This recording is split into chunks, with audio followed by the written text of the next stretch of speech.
ಪ್ರೇಕ್ಷಕರ ಜೋಕ್ ಜಂಕ್ಷನ್ಗೆ ಮತ್ತೆ ಸ್ವಾಗತ ನಿಮ್ಗೆ. ನೋಡ್ರಿ, ಇವತ್ತಿನ ಜೋಕ್ ಜಂಕ್ಷನ್ಯಾಗ ಪ್ರೈಸದ ವಿಚಾರ ಬಂದದ. ಪ್ರೈಸ್ ಒಂದು ದಿವಸ ಒಂದು ಹುಡುಗಿಗೆ ಒಂದು ಪ್ರೈಸ್ ಬಂದಿತ್ತಂತ. ಅವ್ರ ಮನೆಗೆ ಬಂದಂಥ ಅತಿಥಿಗಳಿಗೆ ಆಕಿ ತೋರಿಸ್ಲಿಕ್ಕೆ ಹತ್ತಿದ್ದು, ಇದು ನೋಡ್ರಿ ಈ ಕಪ್ ಅದಲ್ಲ, ಇದು ನನಗೆ ಹಾಡು ಹಾಡಿದ್ದಕ್ಕೆ ಬಂದದ. ಹೆಂಗದ ಕಪ್ ಚಂದ ಅದ ರೀ. ಅದಕ್ಕೆ ಅತಿಥಿಗಳು ಕೇಳಿದ್ರು, ಮಗ್ಳು ಒಂದು ಕಪ್ ಅದಲ್ವ, ಅದು ಹೊಡೆದು ಸ್ವಲ್ಪ ಅದನ್ನೇ ಅದಕ್ಕೆ ಅದ ರೀ, ನಾ ಹಾಡು ನಿಲ್ಲಿಸಿದ್ದಕ್ಕೆ ಆ ಕಪ್ ಕೊಟ್ಟು ಕಳ್ಸ್ಯಾರ ಅಂತ. ಅಂದಂಗೆ ಈ ಪ್ರೈಸಿನ ವಿಷಯ ಬಂದಾಗ ಇನ್ನೊಂದು ಹುಡುಗನ ಕೇಸ್ ಮಜಾ ಅದ.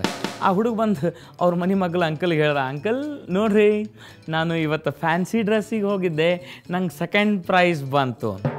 Second prize? ಯಾವ ವೇಷ ಹಾಕಿದ್ದಿ? ಅದ ರೀ ಮಂಗ್ಯಾಂದು, ಅಂದ್ರೆ ಕೋತಿ ವೇಷ ಹಾಕಿದ್ದೆ. ಅದಕ್ಕೆ ಅಂಕಲ್ ಅಂದ, ನೀವು ವೇಷ ಯಾಕೆ ಹೋಗಿದ್ವಿ ಮರಾಯ, ಹಂಗೆ ಹೋಗ್ಬೇಕು ಬೇಡ, ಫಸ್ಟ್ ಪ್ರೈಸ್ ಬರ್ತಿತ್ತು ಅನ್ಬೇಕಾ. ರಮೇಶ್ ಸ್ವನ್ನ ವಿಜಾಪುರದಿಂದ ಕಳ್ಸ್ಯಾರ. ಲವರ್ಸ್, ಗರ್ಲ್ ಫ್ರೆಂಡ್ಸ್ ಮತ್ತು ಹೆಂಡ್ತಿ ಈ ನಡುವೆ ಡಿಫ್ರೆನ್ಸ್ ಏನು ಅಂತ ನೋಡ್ರಿ. ಇವ್ರ ಕಂಪ್ಯಾರಿಸನ್ ಹೆಂಗದ. ಇವ್ರಂತಾರೆ ಗರ್ಲ್ ಫ್ರೆಂಡ್ಸ್ ಅಂದ್ರೆ ಒಂದು ಮನೆ ಪಾನಿಪುರಿ ಇದ್ದಂಗೆ ಅಂತ, ಭಾಳ ರುಚಿ ಅಂದ್ರೆ ಟೇಸ್ಟಿ ಇರ್ತಾರೆ ಅಂತಾರೆ ಇವರು. ಇನ್ನು lovers pizza, hot and spicy ಗರಂ ಇರ್ತಾರೆ ಮತ್ತು ಮಸಾಲೆದಾರ್ ಇರ್ತಾರಂತ. ಮತ್ತು ಹೆಂಡ್ತಿ ರಾಗಿ ಮುದ್ದೆ ಅಥವಾ ಜ್ವಾಳದ ಭಾಕ್ರಿ. ಯಾಕೆ ಅಂದ್ರೆ ಏನು ರೀ, ಅವರು good for health but taste ಅಷ್ಟಕ್ಕಷ್ಟ. ಬೆಂಗಳೂರಿನ ಸುನೀಲ್ ಅನ್ನೋ ಗೆಳೆಯಾಗ ಅವ್ರ ಟೀಚರ್ ಕೇಳಿದ್ರಂತ, ಏನಪ್ಪ ನಿನಗೇನು ಇಂಪಾರ್ಟೆಂಟ್, ಸ್ನೇಹನೋ ಪ್ರೀತಿನೋ? ಅದಕ್ಕೆ ಒಂದಂತ, ಸರ್ ನಂಗೆ ಸ್ನೇಹ ಅಡ್ಡಿ ಇಲ್ರಿ, ಯಾಕಂದ್ರೆ ಆಕಿದು ಡಿಗ್ರಿ ಆಗ್ಯದ, ಪಾಪ ಪ್ರೀತಿ ಇನ್ನೂ PUC 2 ಓದ್ತಾಳೆ, ಬ್ಯಾಡ್ ಬಿಡ್ರಿ.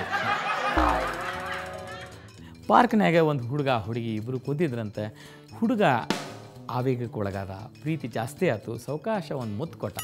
ಹುಡುಗಿ ಅಂದ್ಲು, ನೋ ಇದೆಲ್ಲ ಈಗಲ್ಲ, ಎಲ್ಲ ಮದುವೆ ಆದಮೇಲೆ. ಅದಕ್ಕೆ ಹುಡುಗಂದ, ಡೋಂಟ್ ವರಿ, ನಂದೀಗ ಆಗಲೇ ಲಗ್ನ ಆಗ್ಯದ.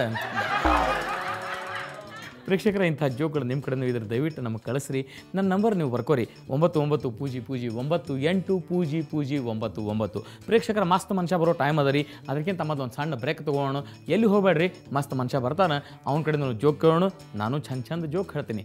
Thank you.